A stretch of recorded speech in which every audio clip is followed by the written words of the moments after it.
Et donc, deuxième argument sur comment une entreprise peut améliorer sa compétitivité prix dans le cadre d'une d'une multinationalisation ou d'une internationalisation de la production. Donc une seconde possibilité s'offre à l'entreprise qui souhaite améliorer sa compétitivité prix. Elle peut internationaliser sa production grâce à ce que l'on appelle l'externalisation, en anglais outsourcing, de certaines de ses activités. Alors qu'est-ce que c'est? En effet, une firme n'est pas nécessairement obligée d'être propriétaire d'une filiale étrangère dans un pays à bas coût de main-d'œuvre, où la main-d'œuvre est pas chère, pour profiter de cet avantage comparatif. Elle peut aussi externaliser une de ses activités de production, c'est-à-dire recourir à un sous-traitant qui va réaliser une tâche assurée auparavant par la firme elle-même. Donc le mot important ici, c'est sous-traitant. Ça veut dire que vous allez déléguer une tâche, une activité de production qui était avant, que vous vous assuriez vous-même avant, et au lieu de le faire faire par une filiale qui serait à vous, que vous, que vous dirigeriez, vous allez carrément dire à une entreprise indépendante que vous voulez qu'elle fabrique ça pour vous. Et vous la paierez comme un intermédiaire quelconque.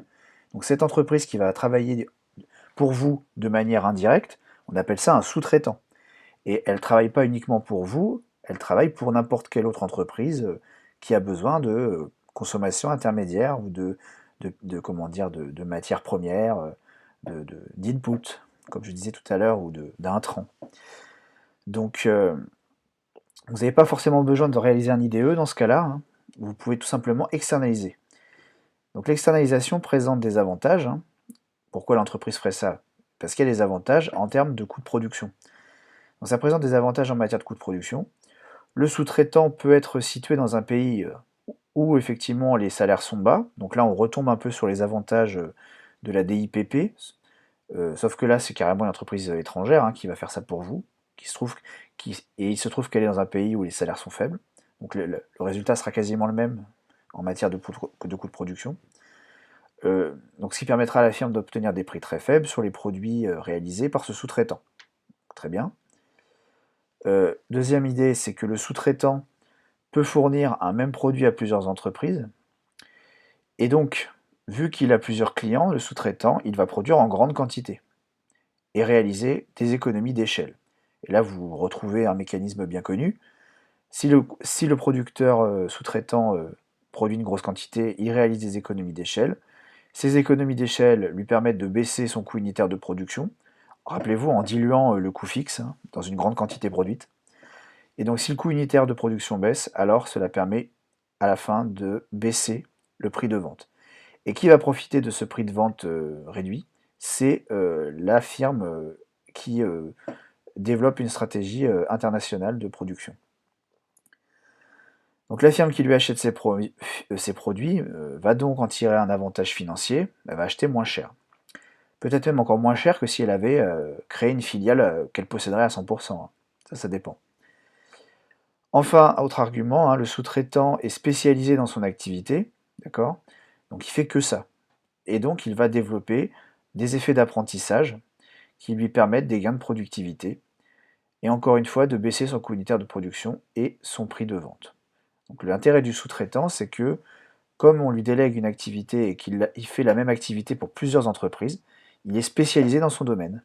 Et donc, faisant tout le temps la même chose, il développe des effets d'apprentissage, il va trouver de lui-même comment produire plus efficacement et donc lui permettant de gagner en productivité et de baisser son prix de vente.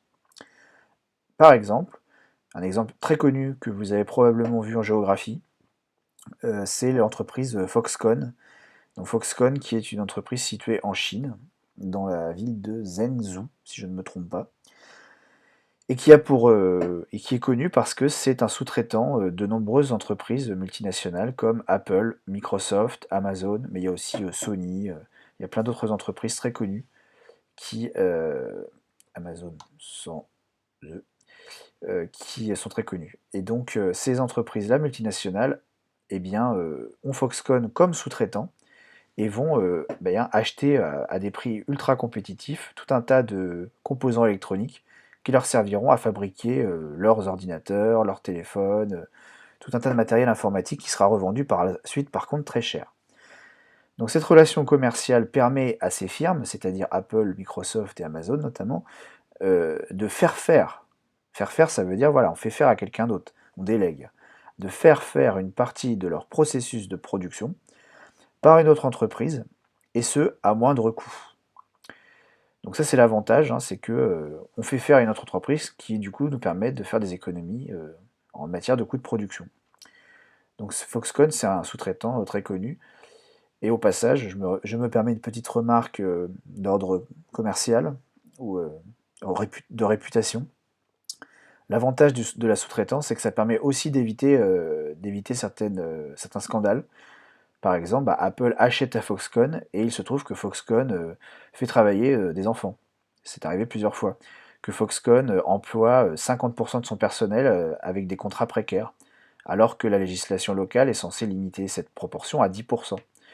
Donc que Foxconn, il y a des suicides régulièrement parce que les cadences sont trop intenses. Que on met, alors je crois que c'est Foxconn, je sais plus, où on met des filets au bord des fenêtres aux étages pour éviter que les gens tombent quand ils veulent se suicider en sautant par les fenêtres. Donc vous imaginez bien que si Foxconn appartenait à Apple, ça ferait un peu tâche, hein, de que Apple fasse travailler des enfants. Mais bon, Apple se réfugie derrière cette relation de sous-traitance pour dire que ça n'est pas son affaire. En disant, bah non, mais c'est Foxconn, nous on fait qu'acheter à Foxconn. Donc ça, c'est aussi un petit avantage réputationnel de la relation de sous-traitance. Mais bon, nous ne sommes pas dupes, et vous non plus, désormais. Donc voilà pour les stratégies donc, permettant aux entreprises de gagner en compétitivité prix. Et que ce soit le premier paragraphe ou le second, rappelez-vous qu'on est sur une division internationale du processus productif et que l'on est, ou alors on est sur une segmentation de la chaîne de valeur globale. Et c'est cette segmentation en fonction des avantages comparatifs de chacun des pays qui va permettre de faire une baisse de coût de production globale qui donc permettra à ces différentes entreprises d'être plus compétitives en matière de prix. Voilà, on reprendra ça demain. Bonne soirée.